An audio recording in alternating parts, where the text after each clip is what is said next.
This manhwa opens with a passionate scene between two lovers. The man extends his blood-stained hand to her as he mutters, "Tells me. Do you really not love me at all?" The maid in response only grits her teeth as if she's being forced to express the emotions she locked away as she clenches her fists strongly. Alexandros, a knight of the greatest renown, loved a woman of the humblest birth. A woman named Kate. Abandoned in the gutters of the slums, she grew up in a hen house and made her way as a lowly shoeshine girl. A new scene opens and this time young Kate sits on a stairway shivering from the cold air searching for shoeshine customers. The nobles passing grumble behind her back, the street urchins in front of the church no less are such an eyesore. On the other hand, Kate, having gone days on an empty belly, was ready to do anything for even the tiniest morsel, at least that was what she thought. A well-dressed lady soon approached her and asked her to come with her, claiming she will feed her, but Kate strongly refused, her reason being she knew the kind of person the lady is.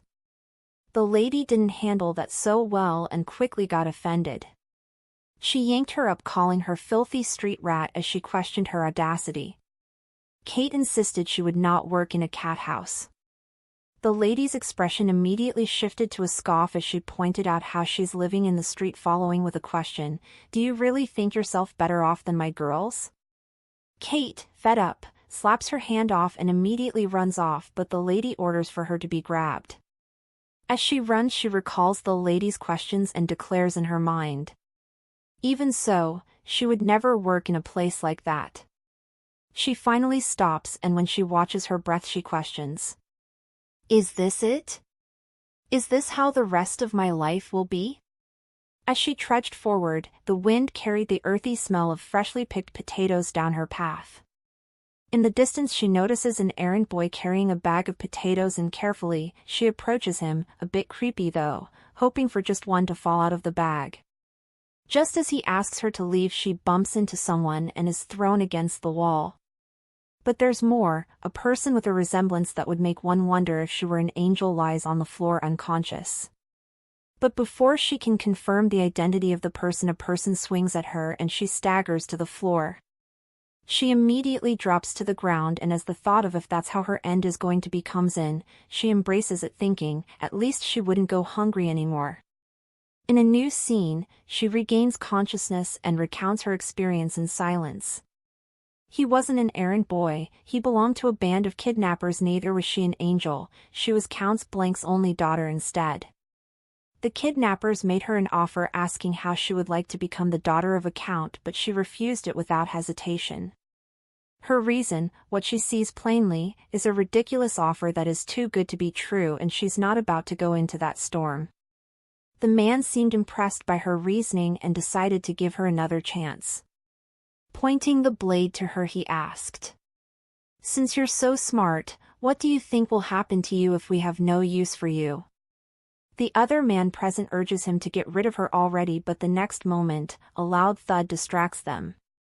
Kate orders them to stay away from her, stating she thinks she panicked and fainted, but she'll try to keep her calm. The other man behind places a hand on his head tiredly as he urges the man to just get rid of her already, but Kate continues. She asks what they will know about taking care of a lady. After all, they're all a group of guys, so she'll need a girl instead to do that. That experience helped her survival. She later learned the child's name is Rose, and her father, Count Blanc, was a battlefield commander in the war.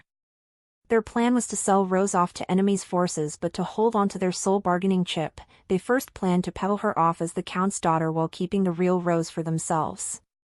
Although it took a while for Rose to warm up to her, she eventually did, and they ended up becoming friends.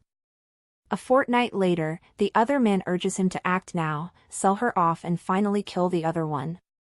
He grabbed her, but Rose protested. A few minutes later, he is thrown to the ground by the other kidnapper. Still on the ground, the man warns him not to do anything stupid before the deal.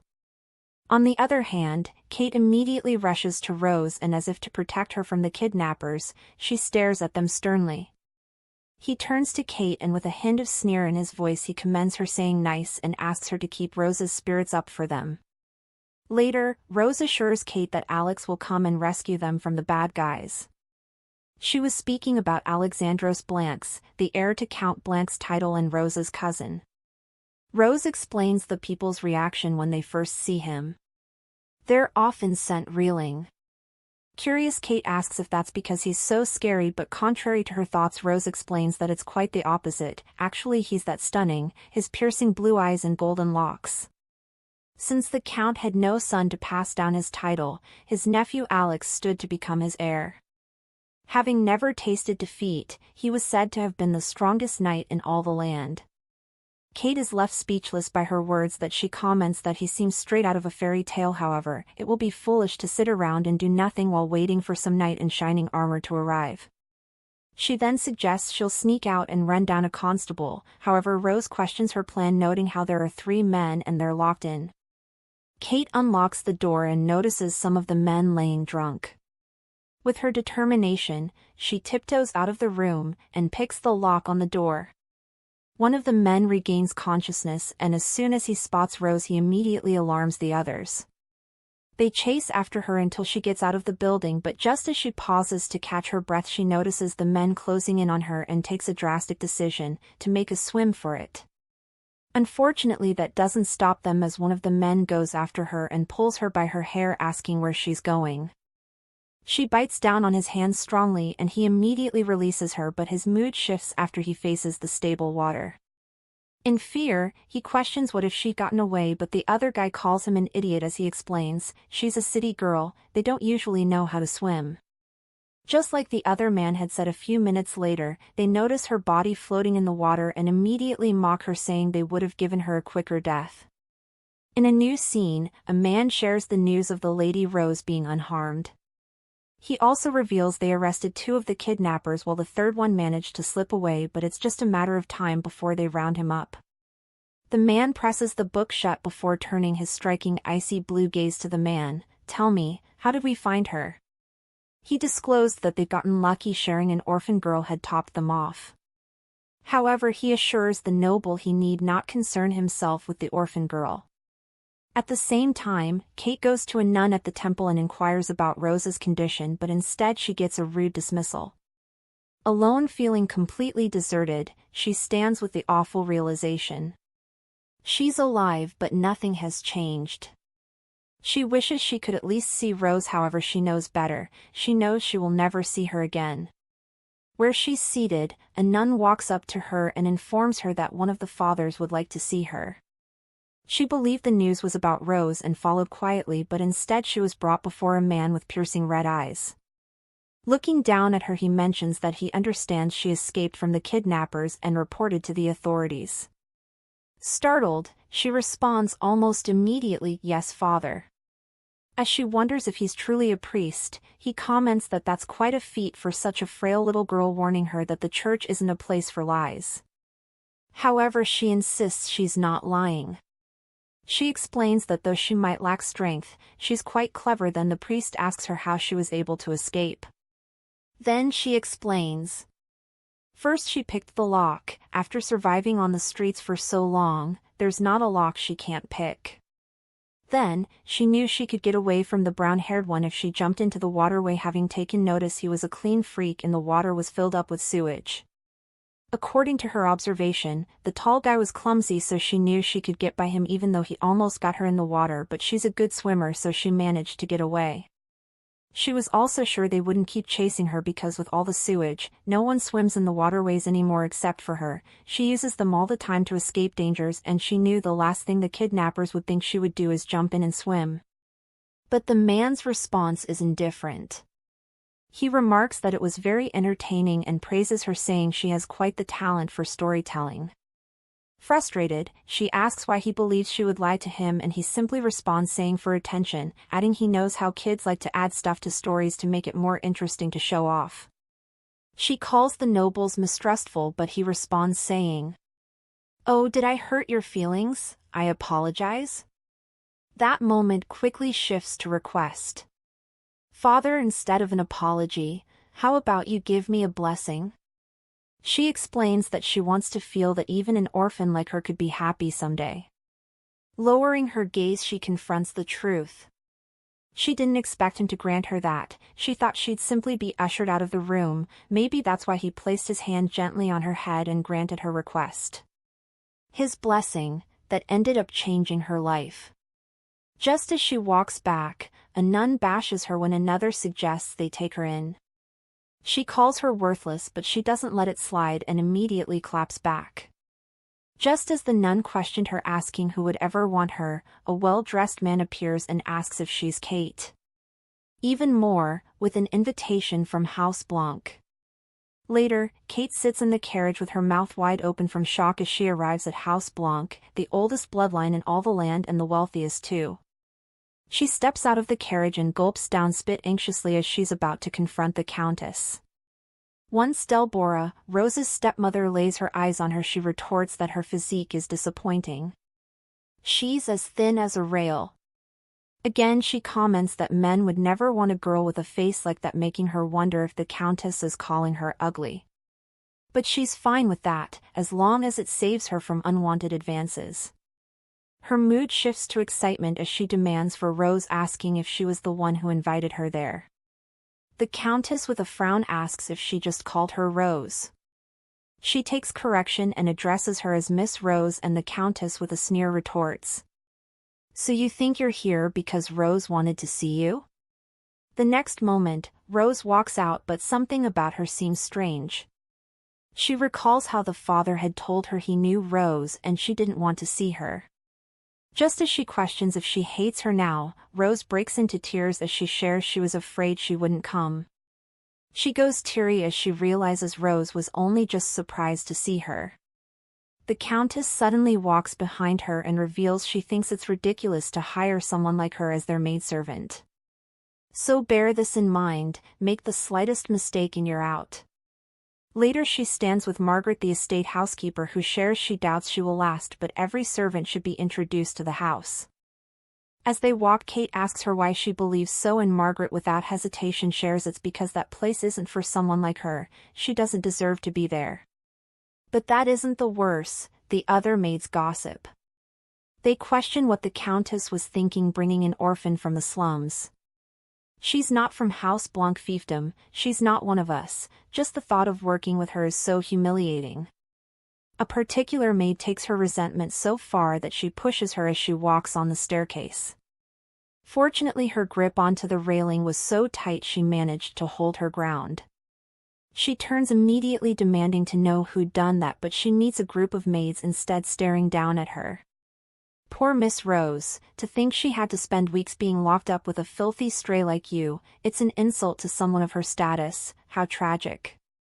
Instead of throwing words at her, she turns to the housekeeper and asks if that's how her staff treat Miss Rose when she's not around, by gossiping about her. The maid apologized, stating that wasn't her intention at all, but the housekeeper cuts her off and warns her to behave herself, adding she'll deal with her later. The housekeeper takes her leave and Jessie, annoyed, hits her slightly with her shoulder. "Don't think you've won, you'll never be one of us," she ends. In a new scene, Kate is overwhelmed with happiness as she notices the plate filled with warm, well-prepared meals. However, just as she takes her seat, a different plate is handed to her. Before she can react, a male servant gives her his plate and introduces himself afterwards as Daniel, a promising candidate for head butler. She apologizes to Daniel and explains she wouldn't be able to take his food. She takes a spoon into her plated meal, and as she brings it to her mouth, the whole table is in an uproar as they urge her not to, warning she'll get sick. Once she's done with the meal, she sets her cutlery aside and then thanks them for the meal, commenting it is a meal fit for the maidservants. A new scene appears and the maidservants seem to be preparing themselves. A kind-hearted maidservant, Hannah, taps her shoulder and offers her a comb and hair cream for her hair. She accepts the item with gratitude and then puts them to use immediately, and then puts her hair in a low bun. Satisfied with her new look, she gazes intensely at herself in the mirror until Hannah appears again, this time with some words of comfort. She tells her it's going to be hard in the beginning, since newcomers are always the prey there, but a word of advice: the best way she could ever survive there is to ask Miss Rose for help. Kate hesitates, mentioning she doesn't think she should be doing that, and with a scoff another maid remarks, "Ha, As if Miss Rose can do anything for you. She continues mentioning, the Countess despises her and the Master Alex couldn't care less about her, no one here likes her. After hearing this, a realization dawns on Kate. That means the responsibility of looking out for Rose will be hers to bear. Later, at night, Kate sits with a lantern as she reflects on how they put her on night watch duty on her first day. She clenches her fist to revive her boldness, but the more she looks in the corridor, the more the feeling that something bad is going to happen washes over her. She hears a strange sound and decides to go investigate. As she walks, she notices the sound coming from near Rose's room, and as she goes to take a peek, a masculine hand reaches for her mouth. A familiar voice softly calls her. "Kate, it's me." She turns to find the priest and asks why he's there at that odd hour, but he just rests his finger on her lips. He then disclosed that sometimes nobles have occasions they meet discreetly. She asks if he's perhaps there to meet with Master Alex. He tells her he is and asks if she doesn't believe him, and she states, "Well, I don't even know your name." He introduced himself as Ian Lee, a virtuous priest. "So you're sneaking around in the middle of the night doing something virtuous?" she asks. The priest leans in close and with a whisper he asks, "And if I'm not, you'll scream that there's an intruder about?" But her response is indifferent. She says no, her reason being because if he wished to harm her, he wouldn't be talking to her. "There's my clever girl," he remarks. He turns around noting he's off to do his virtual dealings, but she stops him in movement. He asks what it is she wishes to share. "As you may have guessed from my uniform, I'm under the Blank's employ now. I'm never going back to life on the street, I'm going to carve myself out a place here at the Blank's estate." He turns around holding a smile as he wishes her good luck, although he adds it wouldn't be so easy though. The next night, a maid asks another if she's heard the rumors. They say the mastermind behind Miss Rose's abduction was. She whispers the culprit's name into her ear while the maid in disbelief remarks that it doesn't make any sense. But the other argued that it does. Alexandra's heir to the House Blanc, Rose Blanc heiress to the Blanc's fortune. But none of that compared to their last statement that leaves Kate with chills. Master Alex has the most to gain from Miss Rose's death. Kate immediately goes to them, and as she towers over them with a strong gaze, she demands to know what Jessie knows. Jessie, not having her, asks if she was eavesdropping on them, calling her a little brat. With a string grip on her shirt, Kate yanks her up from the bed while the other maid tries to calm her down. The housekeeper outside announced the lights out, and with that, Kate releases her shirt and goes back to bed with Hannah. Later at night, a soft rustle breaks the stillness of her sleep, with a chilling feeling like someone is watching her. The next moment, she notices Jessie in a dreamlike state walking out of the room. Curious, she traces after her steps, wondering if she's sleepwalking. She notices Jessie in the distance and warns her to be careful, noting she'll trip and hurt herself, and with no response she grabs the lantern to check on her, only to be met with the emptiness of the dark corridor. The following morning, the housekeeper gathers the maid and makes an announcement. She reveals that Jessie had been dismissed the previous night for behavior that was deemed inappropriate for service under the name House Blanc. She warns that it should serve as a warning to the rest of them, while Kate stands unable to shake off the feeling that it had something to do with the incident of the previous night. "Have you ever had the feeling that you were being watched in the middle of the night?" To her surprise, she gets the same response from the two of them, yes. Kate looks at them stunned and asks when and who was watching. Daniel goes first. He reveals the ladies are always checking him out at any time of the day, while Rose mentions cockroaches, creepily, crawly, disgusting. She sighs in relief and mentions she should have known better than to ask them. Later, as they clean the dishes, she moves closer to Hannah, thinking she should know something. As soon as she mentions the words, last night, Hannah brings her movement to a sudden pause and then shares that she forgot to do something before rushing outside.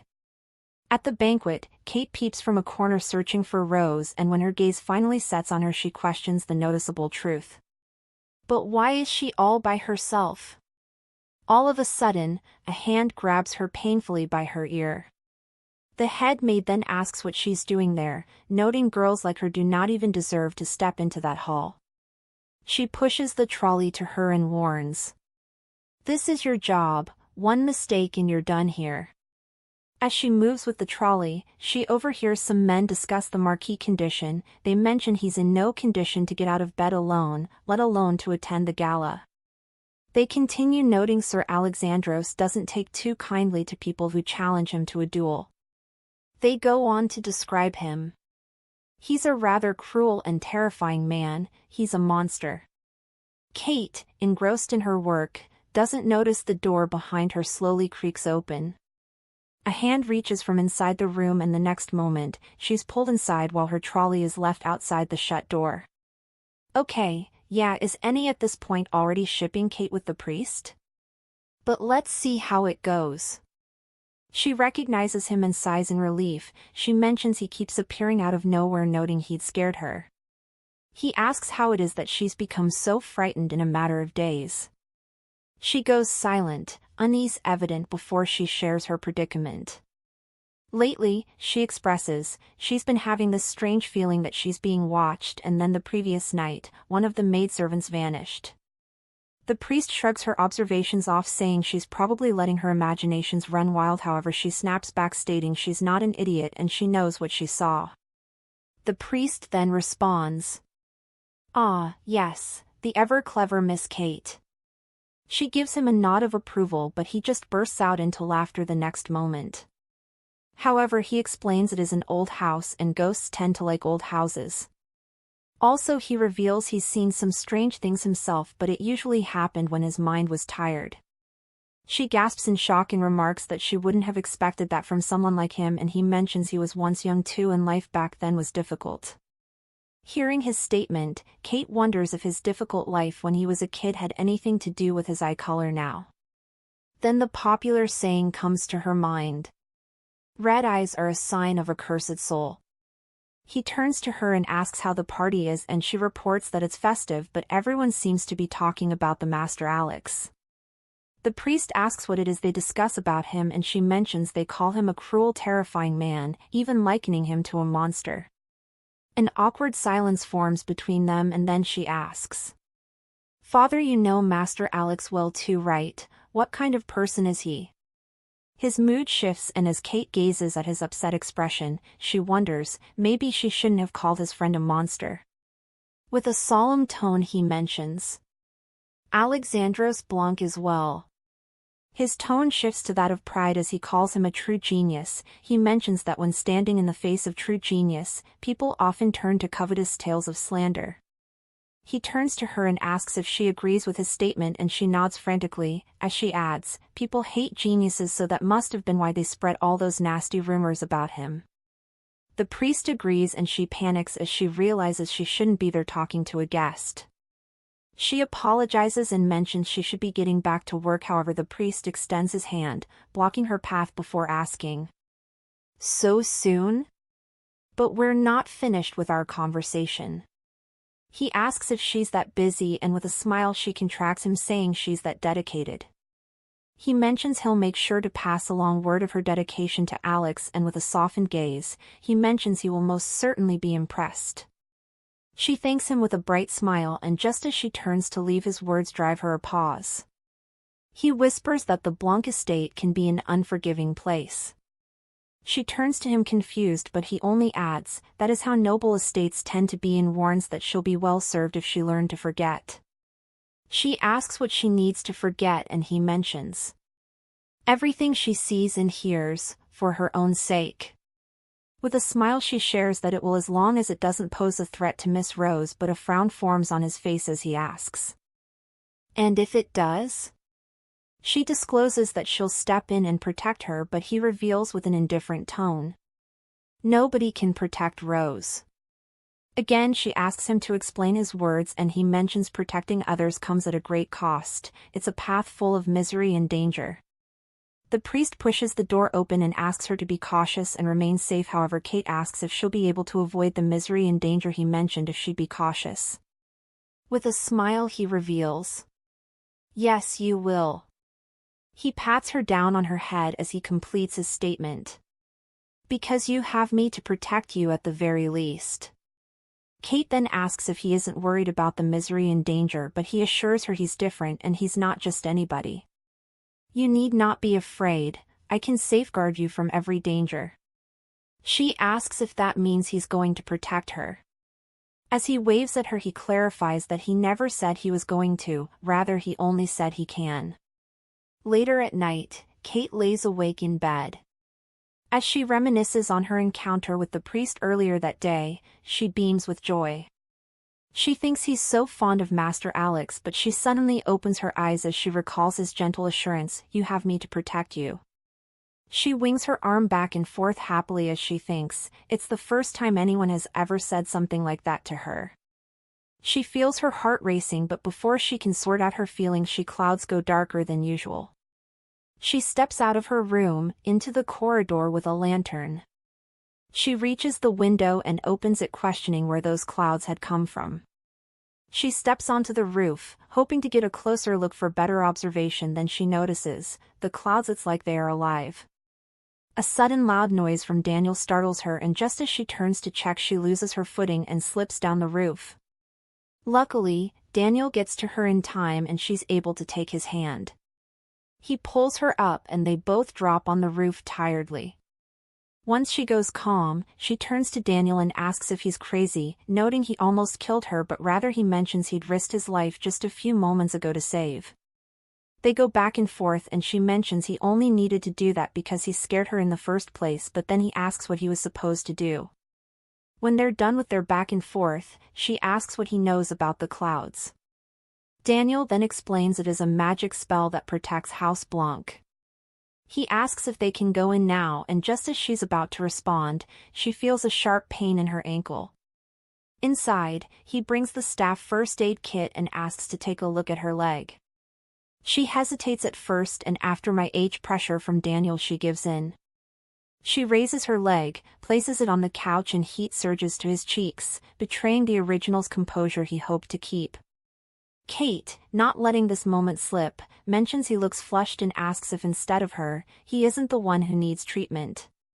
Daniel presses his chest, trying to regulate his heartbeat, and mentions he just needs to catch his breath. His condition worsens and she teased him with her words, mentioning she's the one who almost fell. She flexes her feet immediately, thanking him for the ointment that had brought instant relief to her ankle. Curiosity gets the better of her and inquires about the Count of the Blanc estate. Is he really that influential? She mentions there are many mages in the world and they don't just cast spells for anybody, and to her surprise, Daniel reveals the mage actually came at the behest of Master Alex. Adding the enchanted clouds to the list, she asks if there's anything else she needs to watch out for. Again, Daniel shocks her with his words. He mentions everything. The entire estate is a scary place. In a new scene, Kate and the other maids clean the manor. As she sweeps, Alex softly nudges her, asking her to look at the maids gossiping in the corner. "What, those pampered princesses? I'm not scared of them," she responds. Later, Kate loves the dishes in the kitchen while another maid follows quietly behind her.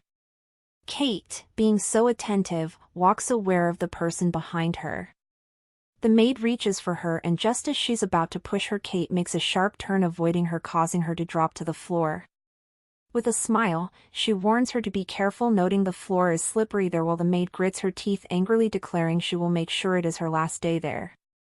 Later, some maids walk up to Kate. They call her a loser and ask her to come with them, but she refuses, explaining she isn't getting herself into whatever they're scheming. As the maids glare at her angrily, a loud voice disrupts their thoughts. "Leave her alone." They turn around to find Daniel standing with his hand in his pocket in a gentleman's way. The maid turns to him and demands to know what he just said. His expression shifts to a smile as he mentions he's only just doing what the head butler asked him to do. He sent him to fetch Kate. The maids turn around and leave Kate with a warning that it isn't over just yet. Once they take their leave, Daniel goes to her and asks if she'd seen the death stare the maid had given him earlier.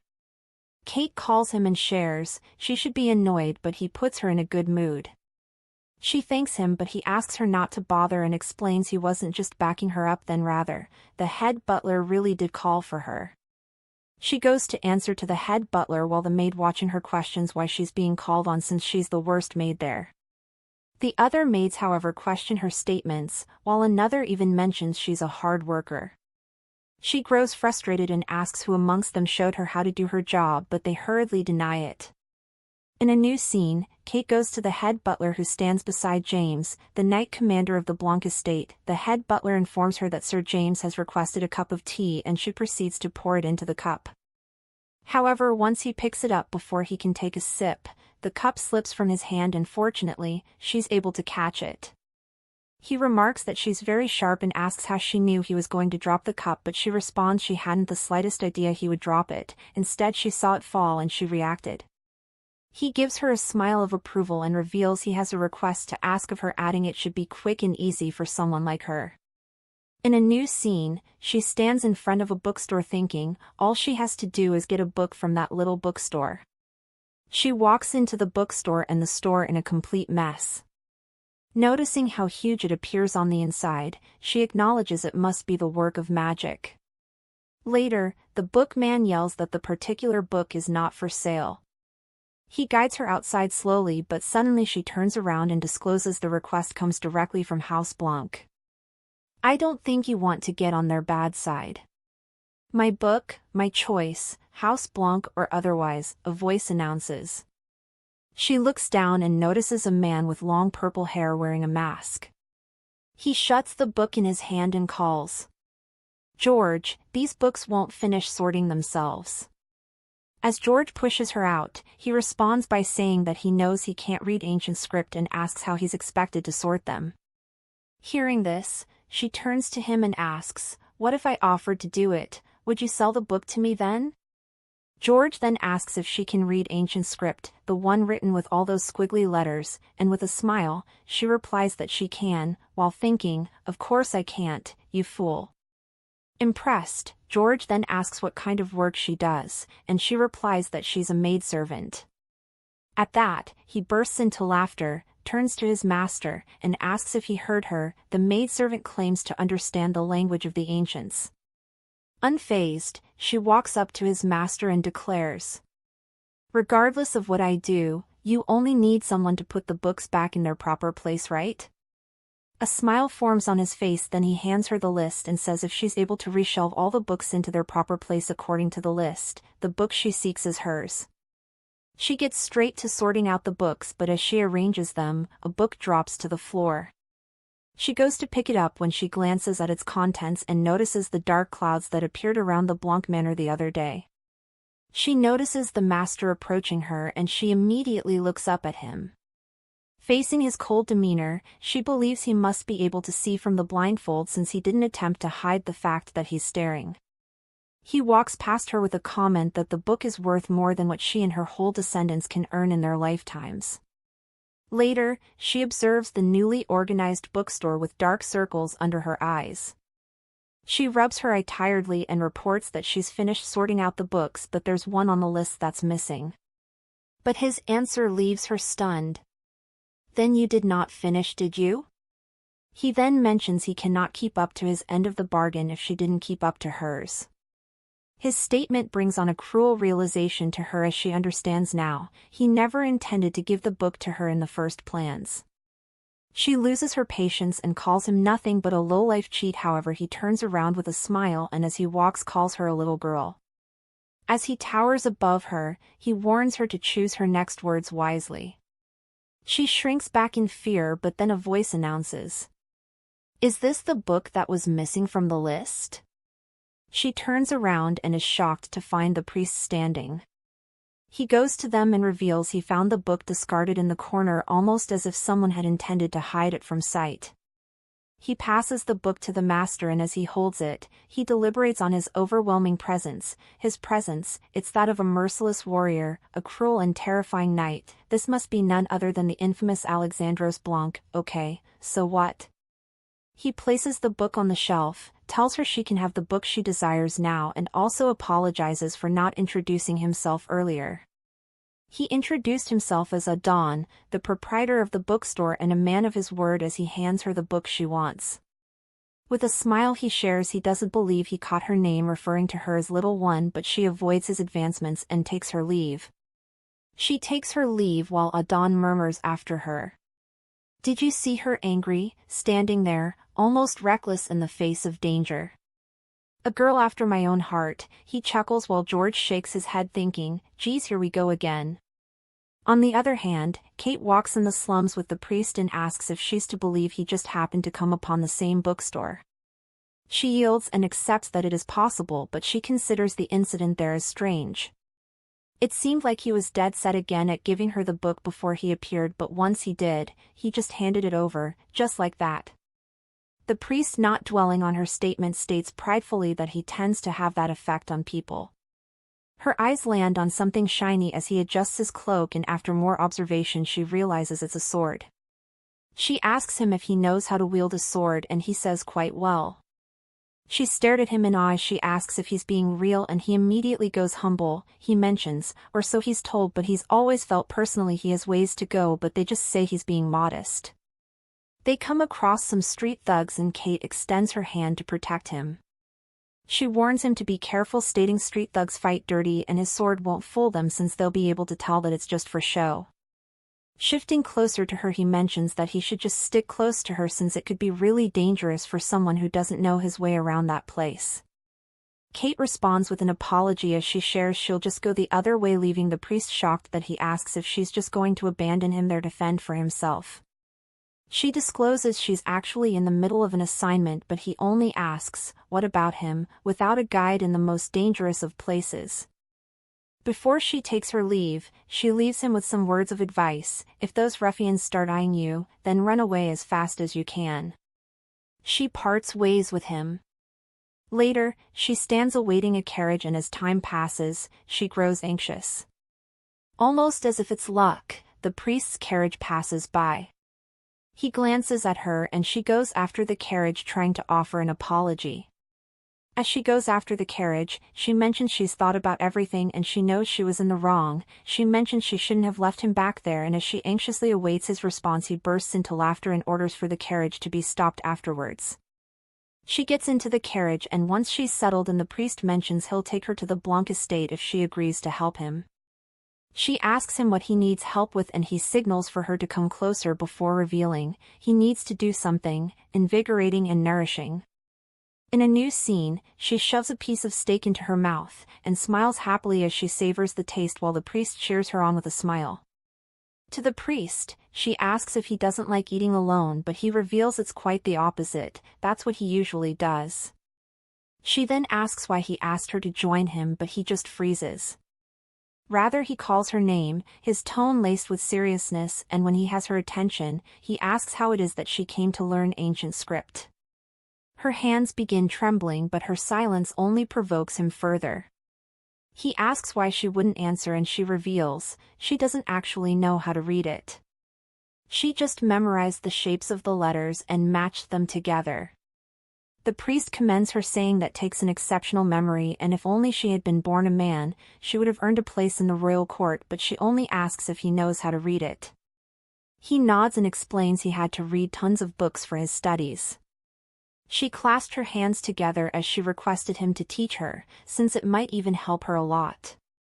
The priest, however, turns down her request, stating matters of ancient script are all reserved for gentlemen scholars, so even if she learned it, there'd be no opportunity for her to improve herself, and besides.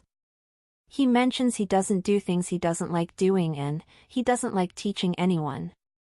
She calls him cold, and as if to prove that fact, he just thanks her for bringing that to his attention. Kate, not about to back down, mentions he said he'd help her, however he denies that. Then she mentions he said he'd protect her. He acknowledges this, and she mentions maybe learning the language of the ancients could help protect her. Let's be realistic, maidservants don't have much time to study. Kate, the only thing that comes from reaching too high is the pain of disappointment. He finishes. He inquires if she's upset, to which she replies no. He points out that she looks upset, but she insists once more that she is not. He then smirks, raising his wine glass.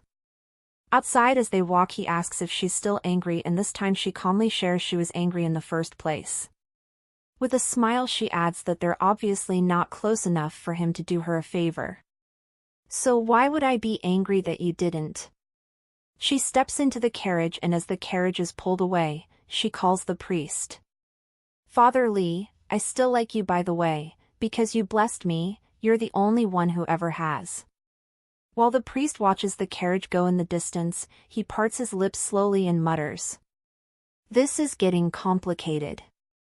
Later, she arrives at the Blanc estate and spots the commander of the knights already waiting for her. She grows anxious and hurriedly goes to him, but she stumbles in the process and is able to balance just before she hits him. Once balances her footsteps, she apologizes for her clumsiness and then hands him the book as she nervously tries to explain the reason for her tardiness. He accepts the book and she asks if he's angry with her, and he says yes. Fearing the worst could be upon her, she asks if she's getting fired, if she has to leave that place. Contrary to her fears, he puts her in charge of retrieving the books. He explains that the books come in frequently and on no particular schedule as such, she can go out on her own. As he turns to leave, she reminds him that he only said he was angry with her earlier and hasn't explained why, to which he responds by asking, "What am I, your babysitter?" In a new scene, the priest picks up a letter from Kate. She writes to him detailing how she's quickly become one of the most trusted maids around there, which has given her a lot more freedom. "Last time you said it couldn't improve my lot, but I'll take my chances. I'm sure you're busy, but I'm hoping you'll reconsider teaching me." The maids scoff at her outfit. What is she wearing? Desperation. A maid scoffs. Talk about putting lipstick on a pig. She glares at them, but the maid with an unwavering gaze only asks what she's looking at, referring to her as a pig.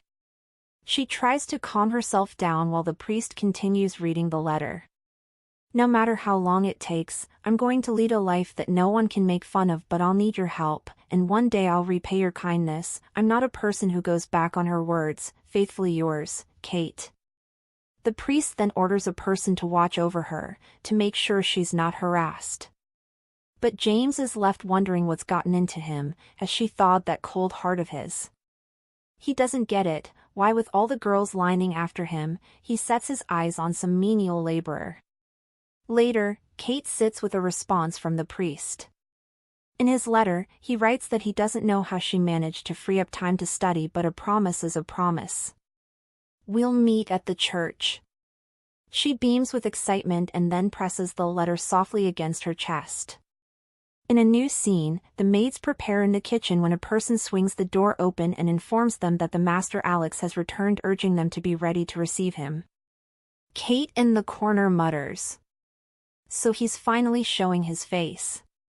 She rips her gloves off, excited as she anticipates seeing how handsome he really is.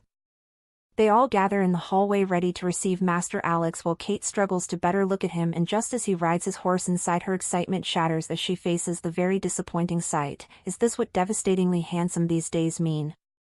Just then she feels someone tap her shoulder and turns to find Hannah, who informs her it was a false alarm and the actual Master Alex will be returning later that night.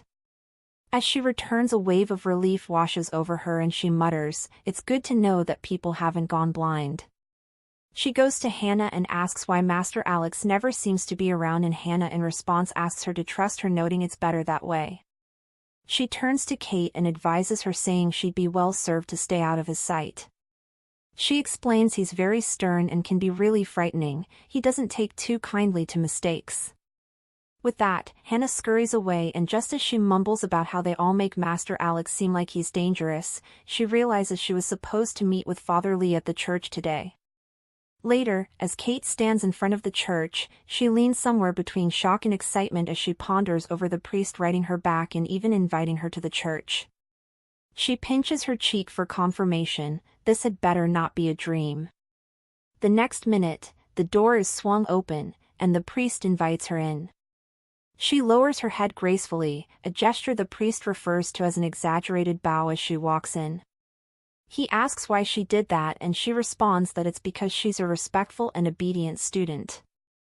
A smile forms on his face and he states obedient would be the last word he'd use to describe, maybe sassy is even better. Kate, determined to keep her lessons, replies that he just doesn't know how polite she can be.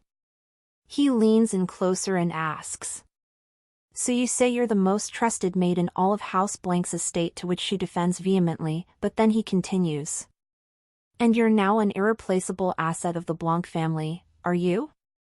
And this time she mentions she's not quite, but she's getting there thanks to him.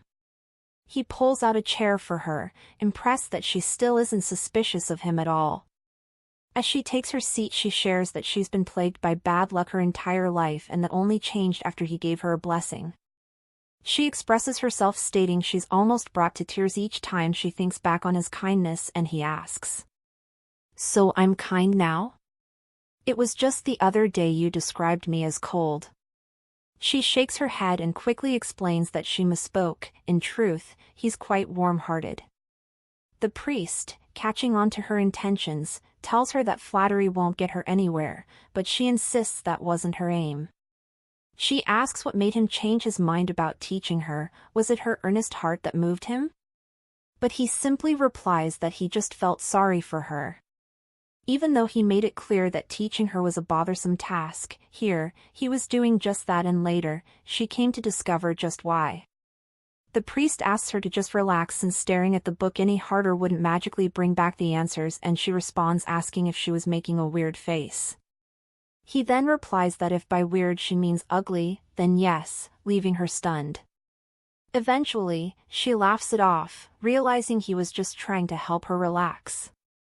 He nods, confirming it, and adds that the moment he feels she's wasting his time, their lessons will end. "What a jerk, I take it back, you're not kind at all. You're detestable." Later she lays in bed, she reminisces on the cookies he served her, the most delicious things she ever ate, and wonders if he gets to eat things like that every day. She decides to get some sleep, but the sound of someone sobbing causes her to spring up immediately. She stares at the door for a while, wondering if she's getting worked up over nothing again, but then the noise becomes more persistent. Now impossible to ignore, she takes a huge gulp in fear as she walks to the door, and upon opening it, she's met with a surprise. Rose was standing there, trembling. As she shivers, she manages to utter through her fear, "Kate, there's something in my room." She almost breaks into a sob, however Kate manages to comfort her. As they walk down the dark corridor, Kate asks if she was drinking, and she explains she just had a bit of wine, but she's not drunk. Kate waves it off while Rose insists she's not just seeing things. They get into her room, and as they stand in front of a huge painting covered with a huge piece of white cloth, Kate asks her if that's the monster, and she says yes. Kate takes a gulp in fear, and with one firm clutch, the big piece of cloth comes off, revealing a hideous painting underneath. Rose drops to the floor, frightened, as she repeats, "See. A monster, a hideous girl." Kate chuckles softly before asking if that is the portrait she's sending the royal family looking for the crown prince's match, but she denies it and mentions she bets it's her stepmother's doing. Kate turns to her and suggests maybe the Master Alex, saying he's capable of such a thing. Rose beams with joy as she asks if she means it's because he's jealous she will marry the crown prince. Kate supports her jaw with her hand, a gesture that shows she's probably in deep thought, before revealing, she guesses it's a form of jealousy. Rose, however, considers carefully. He can't lay claim on the Blanc fortune uncontested if Rose marries the prince, and that fits with his reputation. He'd want everything for himself. She recalls the priest's words, that no one can protect Rose, and strongly declares that's not true.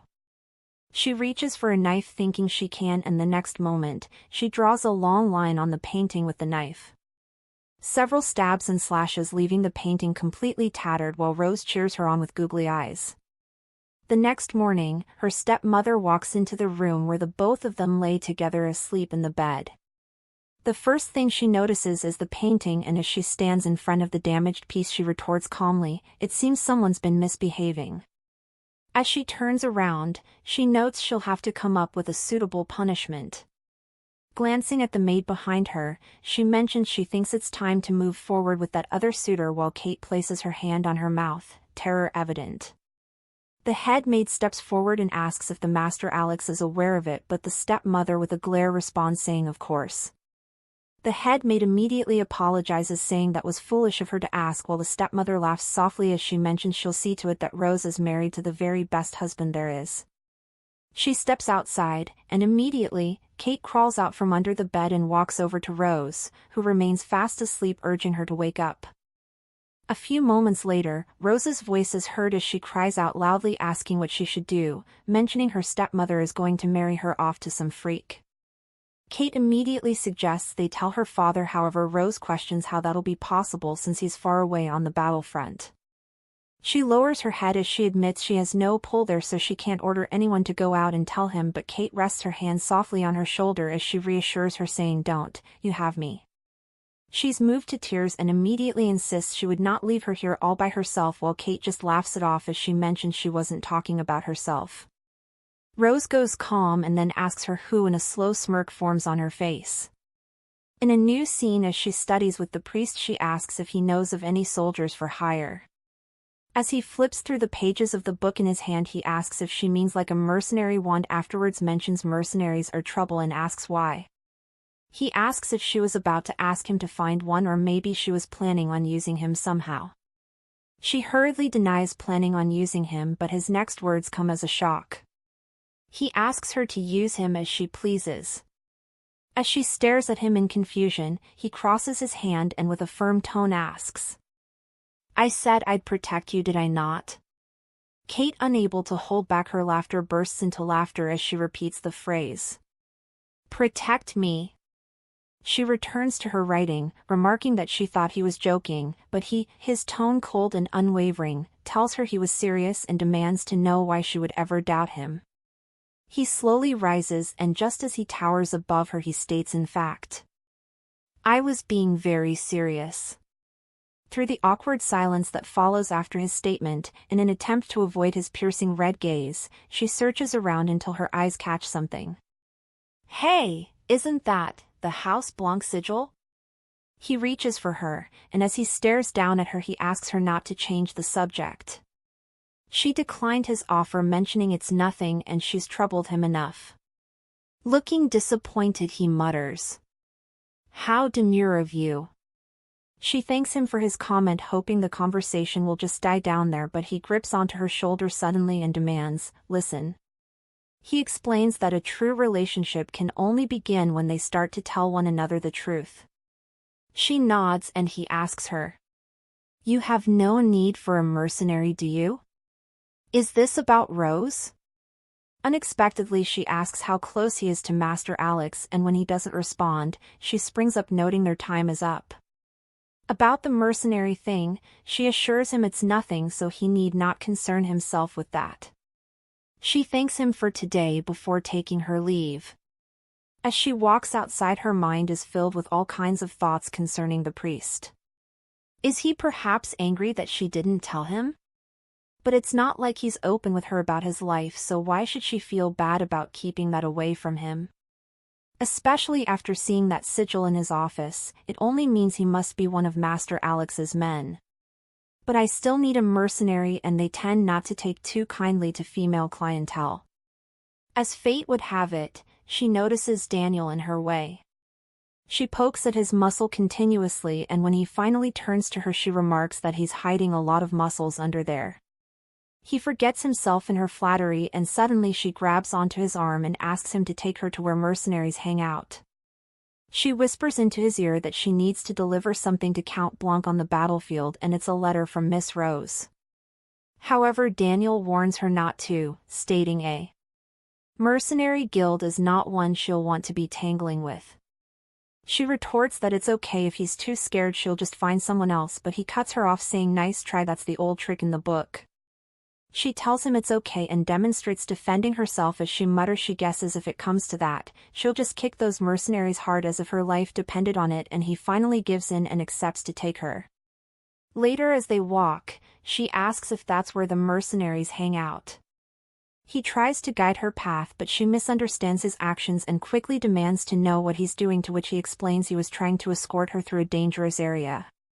She retorts that he's slowing her down and he explains people keep bumping into them and he didn't want them to get separated. With his gaze averted, he mentions he'd just feel better if they stick together, that's all. He calls her attention to a bird chained in the middle of the street. She steps closer and once the bird notices her, it grows restless.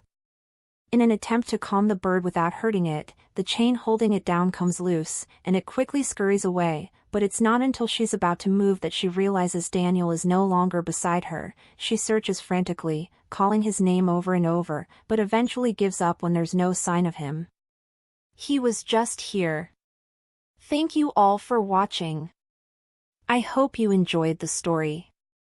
Don't forget to like and subscribe and also leave a comment if you'll want a part 2. Although this manhwa is complete, I wasn't able to make it into a single-part video due to a major exam I'm preparing for. I truly apologize for that. Once the exam is over, I'll be back with longer videos and more consistent uploads. Thanks for your understanding.